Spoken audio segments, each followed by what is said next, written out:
only a way to represent the data in tabular form. So to represent the data in tabular form can be done through matrices. All the time the representation is important क्योंकि language पढ़ने से ज़्यादा अच्छा हमें pictorial fashion में समझ आता है कि क्या लिखा हुआ है. यहाँ तक देखो, यहाँ तो कोई प्रॉब्लम है? Okay. Then now as you know, in a tabular form you have rows and columns. जैसे अगर मैं आपका माम का रजिस्टर की भी बात करूं, जो क्लास टीचर होते हैं, तो रजिस्टर में उनके पास सर्टेन कॉलम्स होते हैं और उनके अगेंस्ट रिकॉर्ड होता है. For example in a register you may have a serial number, then you may have a you can say you may have a roll number also separate, then you may have a name of student, and then you have multiple columns. तो ये बेटा, ये जो आपका horizontal arrangement होता है उसको रोज बोलते हैं और जो वर्टिकल अरेंजमेंट होता है उसको कॉलम्स बोलते हैं. अब इसमें कोई भी आप रिकॉर्ड एंटर करोगे, कोई भी अगर आप रिकॉर्ड एंटर करते हो तो वो एक रो बन जाता है. सो जो फर्स्ट रो होगा उसको रो 1 बोलेंगे, इसी तरह से जो सेकंड रो होगा उसको हम लोग रो 2 बोलेंगे, and then if I have row 3 then that will be called as row 3 and so on. तो किसी भी डेटा को अगर हम टेबल के फॉर्म में लिखते हैं और उस टेबल के फॉर्म में अगर हमारे पास लेट अस से m रोज हैं एंड n कॉलम्स हैं, तो फिर उसका ऑर्डर हो जाता है m cross n. If you have m rows and n columns, if you have m rows and n columns, then the order can be written as m cross n. Alright, ठीक है. एक second बेटा, एक ना बच्चा आया है, इसको इसकी क्लास नहीं है, एक सेकंड रुक जाओ.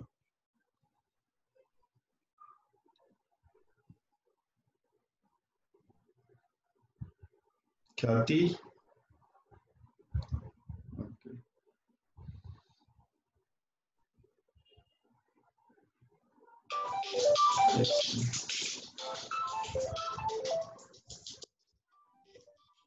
यस ख्याति. व्हाट्सएप नहीं देखा बेटा, क्या हुआ?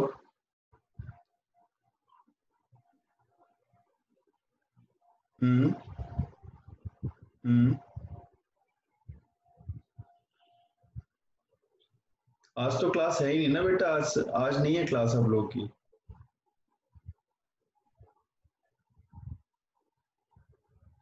अभी नहीं है बेटा, मैं ना अभी वैसे भी क्लास ले रहा हूँ, आपसे थोड़ी देर में बात करता हूँ, ठीक है? Okay okay.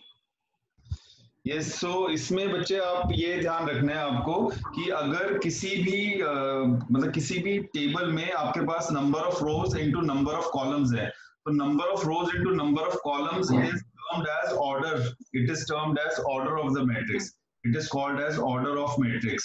तो अगर मान लो किसी भी मैट्रिक्स में या किसी भी डेटा को आप अगर टेबल के फॉर्म में रिप्रेजेंट कर रहे हो और a table has let us say 3 rows, it has 3 rows and maybe like it has 2 columns, it has 3 rows and 2 columns, then the order of matrix will be, the order of matrix can be written as 3 into 2. 3 into 2 कितना होता है? 6. So the order of the matrix will be 6. The order of matrix will be 6. Order of matrix, इसको हम लोग बोलेंगे it is 6. तो आपको हमेशा याद रखना है, अगर टैबुलर अरेंजमेंट हम किसी भी डेटा को अगर टैबुलर फैशन में लिखते हैं, तो टैबुलर फैशन में लिखने के बाद नंबर ऑफ रोज को नंबर ऑफ कॉलम से मल्टीप्लाई करने से हमारे पास उस मैट्रिक्स का ऑर्डर आ जाता है. अगर हम नंबर ऑफ रोज को नंबर ऑफ कॉलम से मल्टीप्लाई करते हैं तो मेरे पास ऑर्डर आ जाता है. यहाँ तक देखो बेटा, यहाँ तक कोई डाउट है? नो. ओके. तो अभी इसमें अगर मैं रिवर्स ऑर्डर में आपसे पूछूं, रिवर्स फैशन में अगर मैं आपसे पूछूं, if a matrix has order 6, जैसे अभी हमारा ऑर्डर 6 आया था, then what can be the possible arrangements? What can be the possible arrangements of the given matrix? Possible arrangement का मतलब है उसमें कितने रोज और कितने कॉलम्स हो सकते हैं. अगर ऑर्डर 6 है तो उस मैट्रिक्स में कितने रोज और कितने कॉलम्स हो सकते हैं? ट्राई करो. 1 into 6, 6 into 1, 2 into 3, 3 into 2. Very good. One row and 6 columns. This can be one. Then 6 rows and 1 column. This will be the another arrangement. Then as you are saying 2 rows and 3 columns, 2 rows and 3 columns, and then you are saying 3 rows and 2 columns. Is there any further arrangement possible if the order of the matrix is 6? No. No. Okay, good. तो बेटा the arrangement possible will be 4 and आपको exam में कैसे लिखना है? It can be either 1 cross 6, it may be either 1 cross 6, it can be either 6 cross 1, it can be 2 cross 3 or it can be 3 cross 2. तो ये possible arrangements होंगी जब भी आपका order 6 होगा. All right? ओके देन एक और question है इसी के मतलब इसी से रिलेटेड है जैसे अगर if a matrix has order 13 if matrix has order 13 then what can be the possible arrangements 1 into 13, 13 into 1. Okay good so ये बेटा आ जाएगा आपके पास 1 क्रॉस 13 एंड 13 क्रॉस 1. यहाँ तक चेक करो, यहाँ तो कोई डाउट है तो बताओ. No okay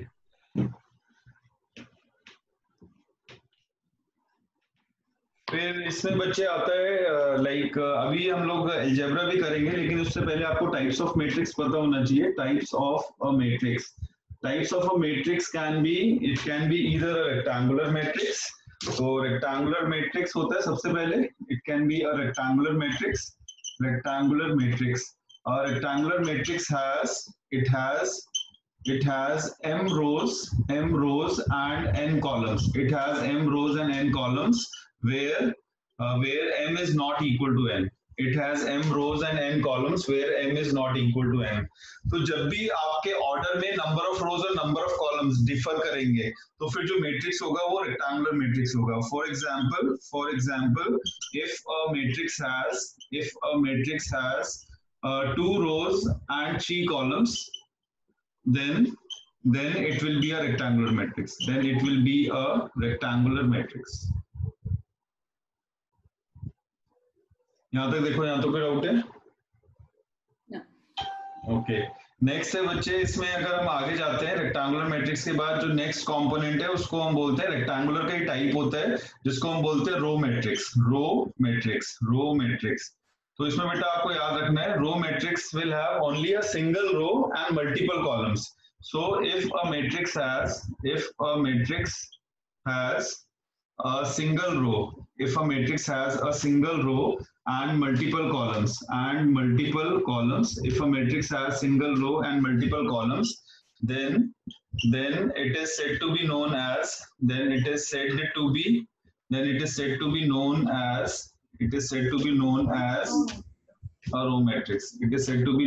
a row matrix. तो फिर वो रो मैट्रिक्स होता है. ठीक है, तो फॉर एग्जाम्पल इसका ऑर्डर क्या होगा? So it's order will be what will you से? अगर उसमें रो मैट्रिक्स है तो ऑर्डर क्या होना चाहिए? 1 into n. Okay very good. So 1 into number of columns. तो नंबर ऑफ कॉलम्स को यूजुअली हम n लेते हैं तो ये हो जाएगा 1 cross n. So because number of columns we take it as n, so I will write it as 1 cross n. And similarly बेटा अगर हम आगे जाते हैं तो आगे हमारे पास होता है कॉलम मैट्रिक्स की अगर मैं बात करूं तो कॉलम मैट्रिक्स भी सेम होता है, उसमें नंबर ऑफ कॉलम्स 1 हो जाएगा. कॉलम मैट्रिक्स, सो it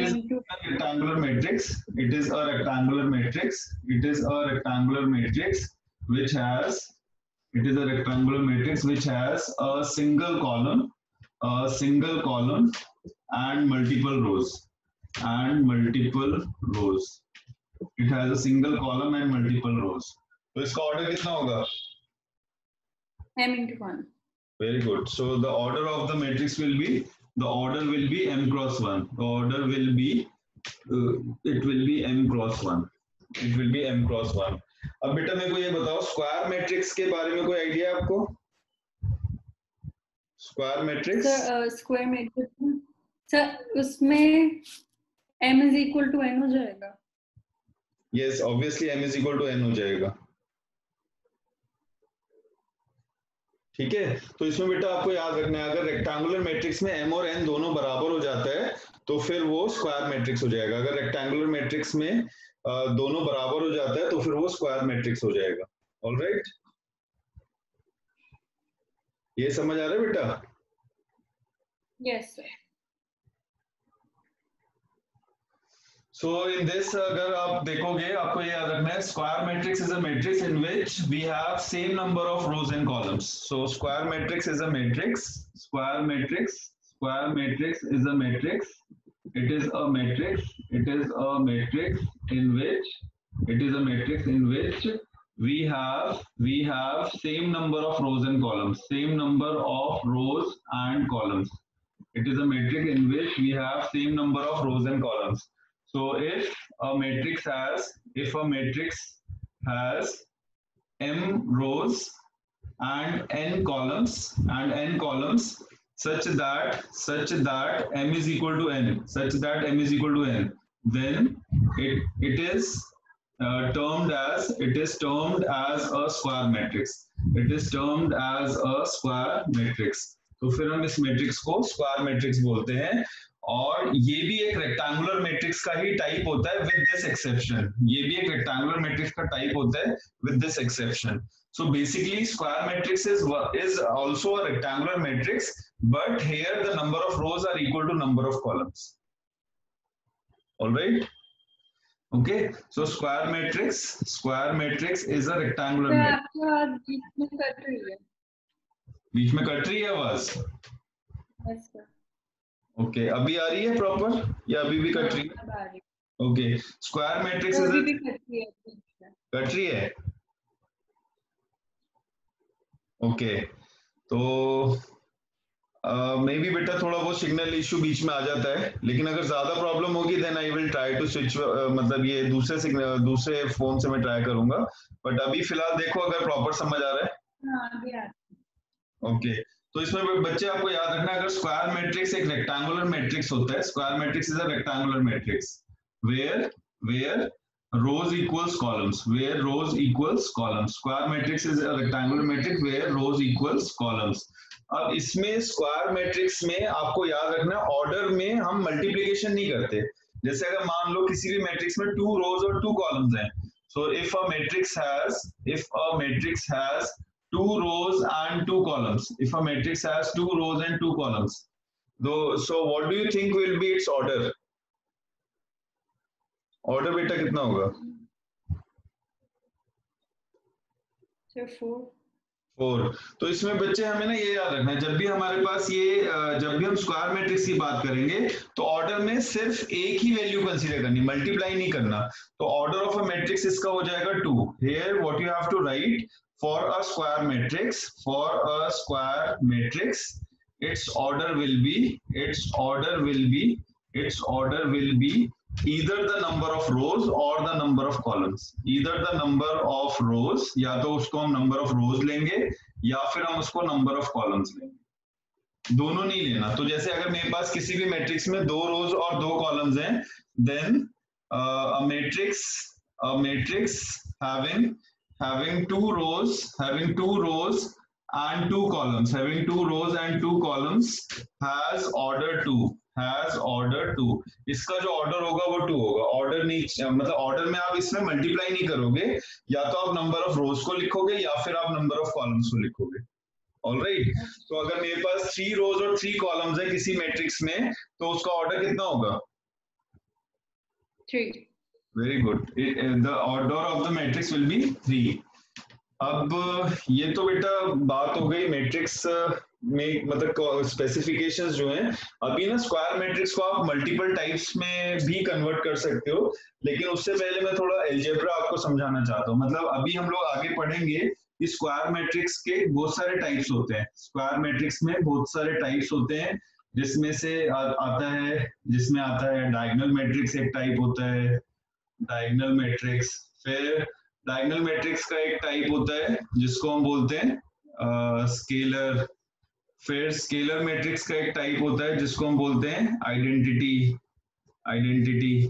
फिर इसमें आपके पास टाइप्स होते हैं symmetric matrix matrix, symmetric matrix and skew symmetric matrix and skew symmetric matrix, skew symmetric matrix। ये सारे जो मैट्रिसेस हैं ये स्क्वायर मैट्रिक्स के टाइप हैं। स्क्वायर मैट्रिक्स में डायगोनल मैट्रिक्स होता है, स्क्वायर मैट्रिक्स में स्केलर मैट्रिक्स होता है, स्क्वायर मैट्रिक्स में आइडेंटिटी होता है, स्क्वायर मैट्रिक्स में सिमेट्रिक होता है, स्क्वायर मैट्रिक्स में स्क्यू सिमेट्रिक मैट्रिक्स भी होता है। तो अभी इसके डेफिनेशंस मैं होल्ड पे रख रहा हूँ, थोड़ा सा अलजेब्रा वाले पोर्शन में आते हैं। अलजेब्रा वाले पोर्शन में बेटा अगर मान लो मेरे पास जैसे अलजेब्रा में हम लोग एडिशन करते हैं, सब्सट्रैक्शन करते हैं, मल्टीप्लिकेशन करते हैं, तो अगर सबसे पहले तो मैट्रिक्स फॉर्मेशन की बात करेंगे, मैट्रिक्स फॉर्मेशन सबसे पहले हम लोग बात करेंगे मैट्रिक्स फॉर्मेशन।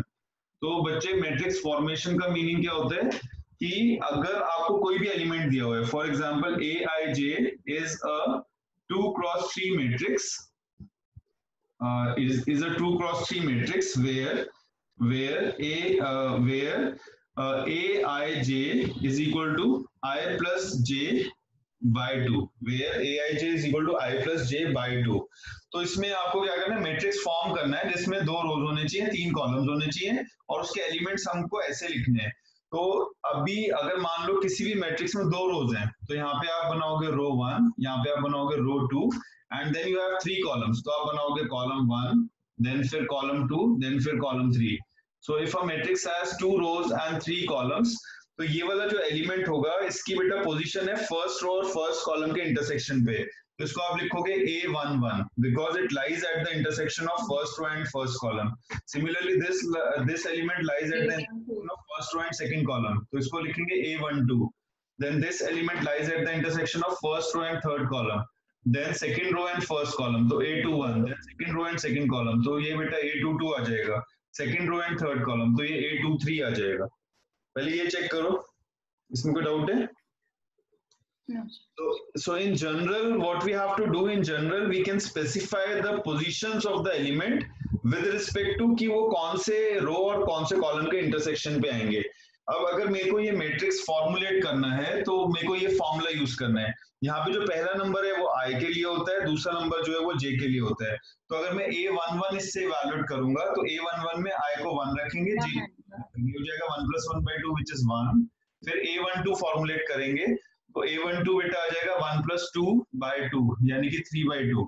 फिर आ जाएगा A13 बच्चे आ जाएगा 1 + 3/2, ये हो जाएगा 4/2 which is 2। फिर A21 हम लोग फाइंड आउट करेंगे, A21 हो जाएगा 2 + 1/2 यानी कि 3/2।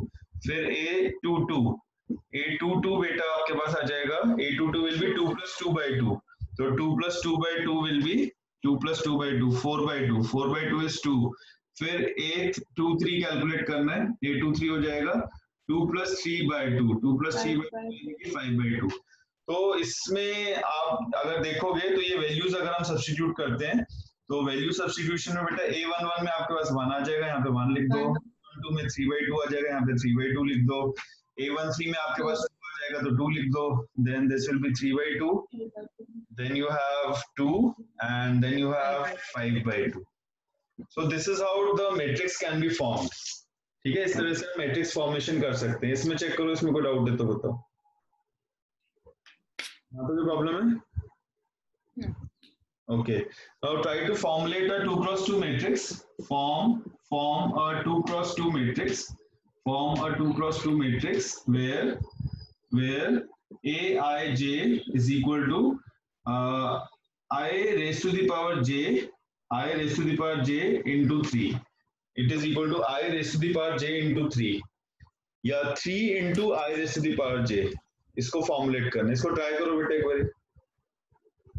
Yes.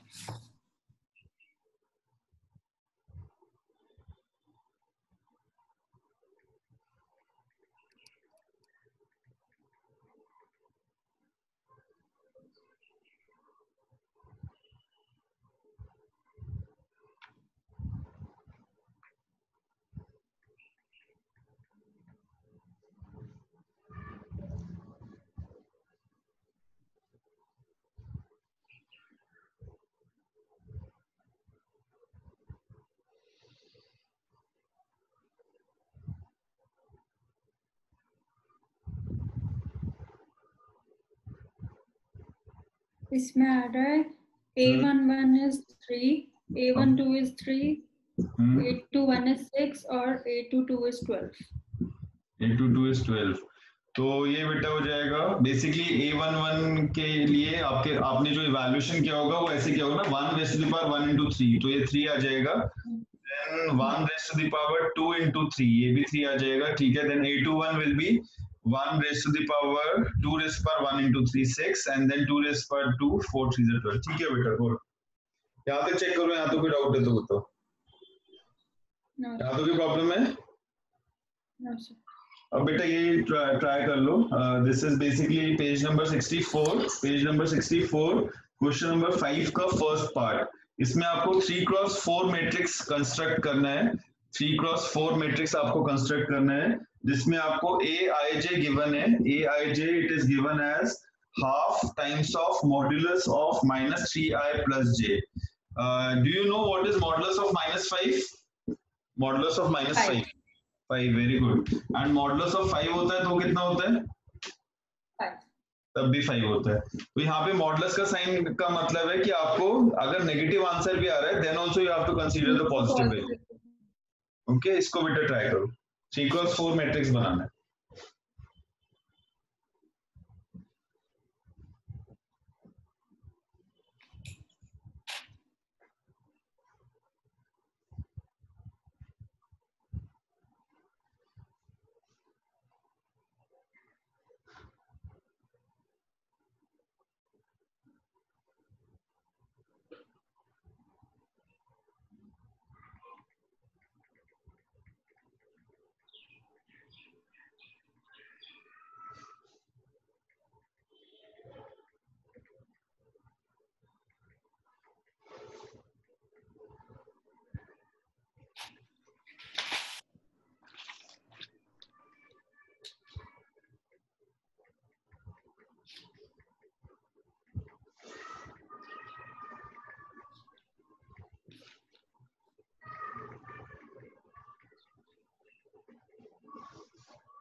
A11 बना रहा है। Okay, A11 1।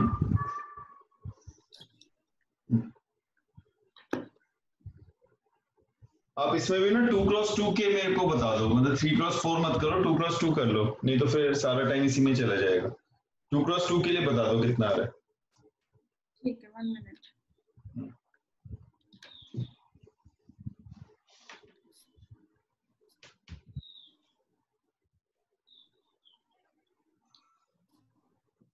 A12 1/2 आ रहा है। Okay, A12 is 1/2, then A21 1 second।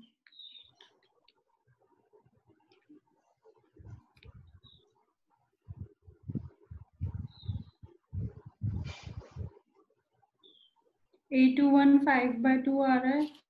Okay बेटा, A21 5/2,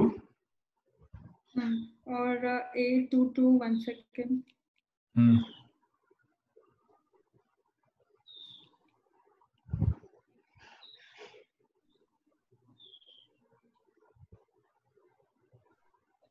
टू आ रहा है। Okay, this is 2। तो ये बेटा एक बार चेक कर लेते हैं, जैसे A11 आपने फाइंड आउट किया तो ये हाफ तो बाहर ही रहेगा, मॉडुलस ऑफ i को 1 रखना है, j को 1 रखना है, तो ये आपके पास आ जाएगा -3 into 1 + 1, तो ये बच्चे आपके पास आ जाएगा half times of this will be -2 यानी कि 1, तो ये तो आपका करेक्ट है। फिर A12 चेक कर लेते हैं, A12 में आ जाएगा हाफ टाइम्स ऑफ, हमें i को अब 1 रखना है और j को 2 रखना है, तो ये बेटा आ जाएगा -3 + 2 का मॉड, तो ये 1/2 आ जाएगा, दिस इज ऑल्सो करेक्ट। फिर अगर मैं A21 फाइंड आउट करूंगा तो अब मेरे को i को 2 रखना है और j को 1 रखना है, तो ये हमारे पास आ जाएगा हाफ टाइम्स ऑफ i को मेरे को 2 रखना है, तो ये हो जाएगा -3 into 2 + 1, -3 into 2 + 1, तो ये -6 + 1 -5/2, लेकिन क्योंकि मॉड है तो 5/2। Okay, this is also correct. And then you have A22, तो A22 में बच्चे आपके पास आ जाएगा this will be half times of -3 into this will be -3 into I is 2 and j is also 2, तो ये हो जाएगा -6 + 2 विच इज -4, -4 का मॉड करोगे तो +4/2। वेरी गुड, ये सारा सही है आपका। ओके, अब इक्वालिटी ऑफ मैट्रिक्स बेटा देखते हैं, equality of matrix. So do you have any idea about equality? Equality of a matrix,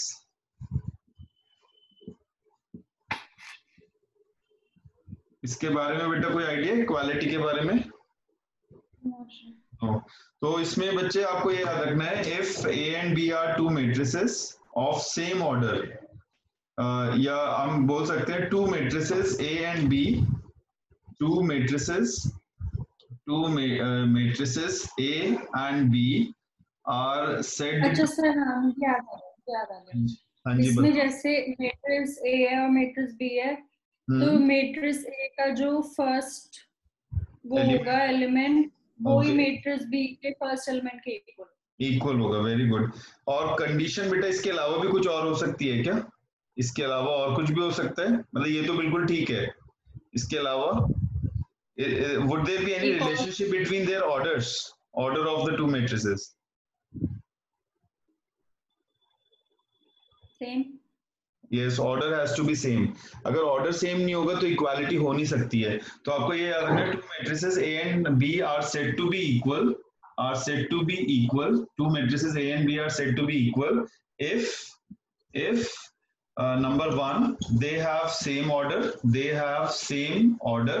एक तो उनका order same होना चाहिए, दूसरा क्या होना चाहिए, the respective elements should have same magnitude. Also the respective elements of the two matrices, also the respective elements of two matrices should have same magnitude. Of two matrices should have same magnitude. उनका magnitude भी same होना चाहिए, ठीक है? should have same magnitude. Magnitude का मतलब value होती है। तो दो मैट्रिक्स इक्वल अगर होगी तो उसमें सबसे पहले हम चेक करेंगे कि ऑर्डर सेम है कि नहीं है, और दूसरा चीज है कि उनमें जो एलिमेंट्स आएंगे वो इक्वल होंगे, मतलब रिस्पेक्टिव एलिमेंट्स इक्वल होंगे। अब इसमें बेटा कंपैरिजन के क्वेश्चंस होते हैं। फॉर एग्जांपल, एक तो बहुत बेसिक क्वेश्चन है, जैसे 6th का फर्स्ट पार्ट है, इसमें this is on again on page number 64, page number 64, it is of exercise 3.1। तो इसमें बच्चे आपको दिया हुआ है कि यहाँ पे दिया हुआ है 4, 3, यहाँ पे दिया हुआ है x and 5, this is equal to y, z, 1 and 5, y, z, 1 and 5। सो क्या हम लोग x, y और z की वैल्यू फाइंड आउट कर सकते हैं? कैसे? y की वैल्यू 4 हो जाएगी, z की 3 हो जाएगी, x की 1 हो जाएगी। Very good. तो आप क्या कर रहे हो, सिर्फ कंपेयर कर रहे हो position, first row first column should be equal to the element which is at first row and first column. So as you are saying, the value of y will be 4, and similarly this is at the position first row and second column, again first row and second column. तो ये बेटा number इसके बराबर हो जाएगा, तो z की value 3 हो जाएगी, एंड सिमिलरली फिर आपके पास ये नंबर इसके बराबर हो जाएगा, तो x की वैल्यू 1 हो जाएगी, और 5 तो इक्वल होता ही है। सो इस तरह से कंपैरिजन से हम लोग रिस्पेक्टिव एलिमेंट्स को इवैल्यूएट कर सकते हैं। यहाँ तक चेक करो, यहाँ तो कोई डाउट है तो बताओ। Any issues? No sir. Okay, अब इसमें बच्चे फिर अगर हम आगे जाते हैं तो हमारे पास है like I have question number 8। Question number 8 says matrix A is equal to Aij, जिसका ऑर्डर है m क्रॉस n, जिसका ऑर्डर m क्रॉस n है, is a square matrix if तो इसमें बेटा कौन सी कंडीशन ट्रू होगी? m less than n, m greater than n, equal to n, या none of these? Equal, obviously. A square matrix is a matrix in which number of rows and number of columns are equal. So if any matrix is a square matrix, then number of rows should be equal to number of columns. M should be equal to n. All right. Okay. So next इसमें बेटा फिर आपको एक question दिया हुआ है जिसमें again comparison से आपको इवैल्यूएट करना है कि x y की वैल्यू कितनी होगी। तो this is question number 9 on the same page, and here it is given as, यहाँ पे आपके पास है 3x + 7, फिर आपके पास है y + 1, यहाँ पे बच्चे 5, फिर है 2 - 3x, एंड फिर यहाँ पे आपके पास है this may be equal to 0, y - 2, 8 and 4। अब आपको बताना है कि x और y की क्या वैल्यूज होंगी जब ये मैट्रिक्स इक्वल होगी। तो ट्राई करो। श्योर।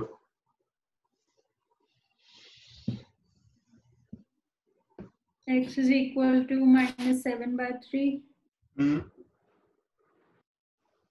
7/3 तो बेटा ऑप्शन में नहीं आ रहा। ऑप्शन देखो 9th के ना ऑप्शन दिए हुए हैं बुक में। अच्छा 1 minute 1 minute so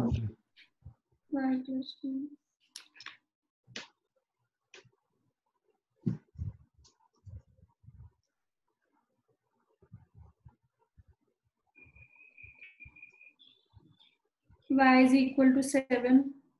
y is equal to 7. Okay. x is equal to -2/3. Option C 2/3 option C. अब बेटा ये ना बेसिकली सारे मतलब जितने भी आपके पास प्लेसेस हैं सब पे वैलिड होना चाहिए। अगर ये सब पे वैलिड नहीं हो रहा है तो इसका मतलब है आंसर गलत भी हो सकता है।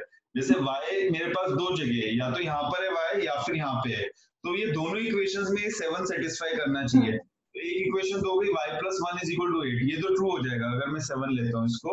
और दूसरी इक्वेशन हो जाएगी y - 2 = 5, ये भी ट्रू हो जाएगा क्योंकि 7 में से अगर मैं 2 माइनस करूंगा तो 5 आएगा। एंड सिमिलरली 7 + 1 करता हूँ तो 8 आ जाएगा। तो ये तो दोनों ट्रू हो गए। लेकिन अभी x भी चेक कर लेते हैं। x को आई थिंक आपने किससे वैलिड किया था? यहाँ से वैलिड किया, ऊपर वाले से। ऊपर वाले से। तो ऊपर वाले में 3x + 7 आपका 0 है, 3x + 7 0 है। तो ये बेटा 3x = -7 हो जाएगा, x = -7/3 हो जाएगा। मेरा भी यही आ रहा था। -2/3 आपने -7/3 बताया था। तो -7/3 मैंने पहली बार बताया था, फिर मैंने दूसरे नीचे वाले से चेक किया तो फिर -2/3 आ रहा था। हाँ, तो फिर ये दो वैल्यूज नहीं पॉसिबल हो सकती हैं। x की ना दो वैल्यूज नहीं पॉसिबल हो सकती, क्योंकि मैं सेकंड इक्वेशन अगर सॉल्व करता हूँ तो मेरे पास आ रहा है 2 - 3x, 2 - 3x = 4, यानी कि आपके पास आ जाएगा 2 - 4 = 3x। 3x को उधर स्विच कर दो, 4 को लेफ्ट साइड में ले आओ, यानी कि -2 = 3x, x = -2/3। अब इस क्वेश्चन में क्या हो रहा है, x has two values which will not be possible। तो इसमें बेटा ये जो आंसर आएगा इसका, do you have any other option also? None of these not possible to find. So here answer will be not possible to find. Okay, B. Okay. Do you have any idea about permutation and combination? Say 11th class. पता है? Yes, sir.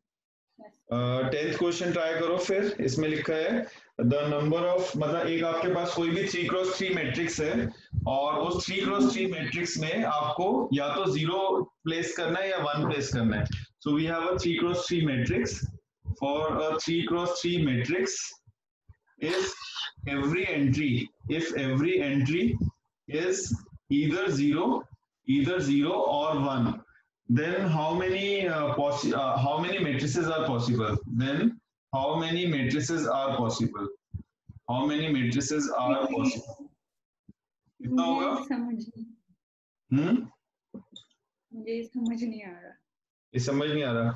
एक मैं आपसे ना एक question भी पूछना चाह रहा हूँ, इसमें हो सकता है आपको ना कॉन्सेप्ट पता हो या ना पता हो। लाइक अगर मान लो ये मूवी हॉल है, पीवीआर है, दिस इज पीवीआर। पीवीआर के अंदर you have let us say 2 entry gates and 3 exit gates. You have 2 entry gates, 2 entry gates and 3 exit gates. You have 2 entry gates and 3 exit gates. In how many ways a person can enter and exit from a movie hall?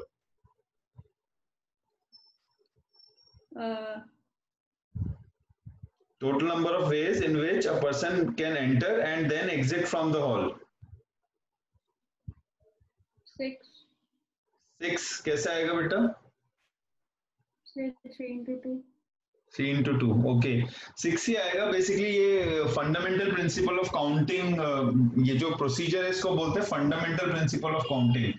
Fundamental principle of counting और fundamental principle of counting के according यहाँ पे आपको क्या करना है, number of ways to enter, number of ways to enter, number of ways to enter को multiply करना है number of ways to exit से, number of ways to exit, number of ways to exit. तो इसमें बच्चे वैसे भी अगर आप देखोगे यहाँ पे 2 है, यहाँ पे 3 है, या फिर this is first path, then the second path, then the third path, and similarly fourth path, fifth path and sixth path. तो 2 into 3 6 वेज हो जाएंगे. So this will be 2 into 3 6 ways. अब थोड़ा सा यही कॉन्सेप्ट इसमें भी आपको लगाना है कि किसी भी मैट्रिक्स में आप या तो 0 एंटर कर सकते हो या 1 एंटर कर सकते हो. और टोटल पोजीशंस कितनी होती है 3x3 मैट्रिक्स में? 9 पोजीशंस है. तो हम यहाँ पे लिख सकते हैं since 3x3 matrix, 3x3 matrix has 9 positions where a number can be assigned, and each place can take how many numbers? 1. It can take one number out of 9. Out of 2, 0 or 1. Sorry. Each place can take any one number out of 2, and it is given that according to question, at each place we can fix any one number out of 0 or 1. We can fix any one number out of 0 or 1. So for the first place we have 2 choices, for the second place we have 2 choices, for the third place we have 2 choices, and so on till for the 9th place also we have 2 choices. These are the choices for first place. First place पे हमारे पास 2 choices हैं, second place पे भी हमारे पास 2 choices हैं, we have 2 choices, and 9th place पे भी हमारे पास 2 choices हैं. सारी places पे हमारे पास 2 choices हैं. तो number of ways हो जाएंगे 2 raised to the power 9, and 2 raised to the power 9 is 512. So you can form a matrix in 512 ways. जिसमें से बेटा एक मेथड ये भी हो जाएगा 0 0 0 0 0 0 0 0 0. ये एक मैट्रिक्स है, ठीक है. इसमें अगर यहाँ पे आप 1 चेंज करोगे सेकंड मैट्रिक्स हो जाएगी. आप इसको हटा के यहाँ पे 1 लिख सकते हो, ये थर्ड मैट्रिक्स हो जाएगी. Then this is also one of the matrix, this is also one of the matrix, this is also one of the matrix. तो आपको alternate positions पे 0 और 1 हटाने हैं या फिर उसको मतलब switch करना है. So total you will create 512 matrices. Okay. ठीक है, तो 512 इसका आंसर आ जाएगा. यहाँ तक देखो बेटा, यहाँ तक भी प्रॉब्लम है? नहीं. ओके. अब बेटा एडिशन रूल पता है? एडिशन या सब्सट्रैक्शन रूल मैट्रिसेस में, एडिशन या सब्सट्रैक्शन रूल के बारे में कोई आइडिया है?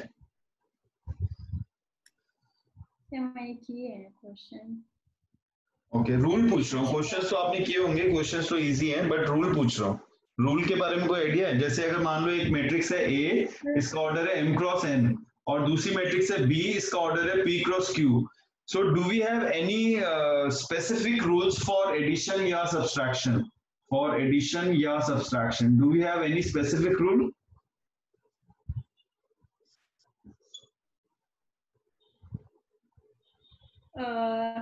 कि for example if A और B मैट्रिक्स दे रखा है, तो A का जो फर्स्ट एलिमेंट है जब ऐड कर रहे हैं तो वो B के फर्स्ट एलिमेंट से करेंगे.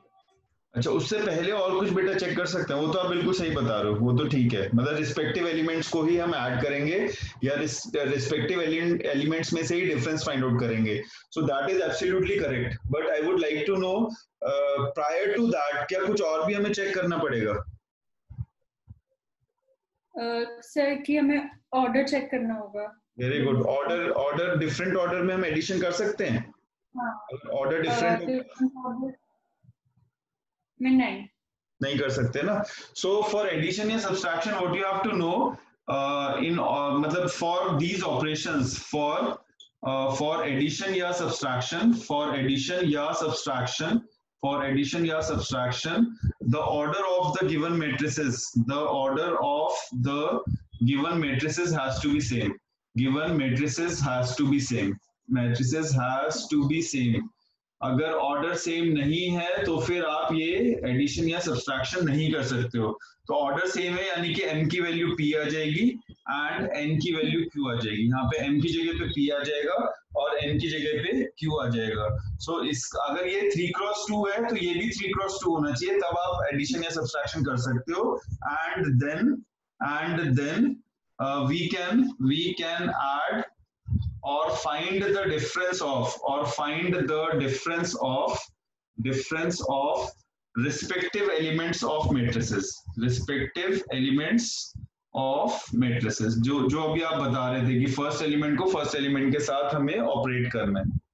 ऑलराइट, यहां तक बच्चे देखो, यहां तो कोई डाउट है तो बताओ।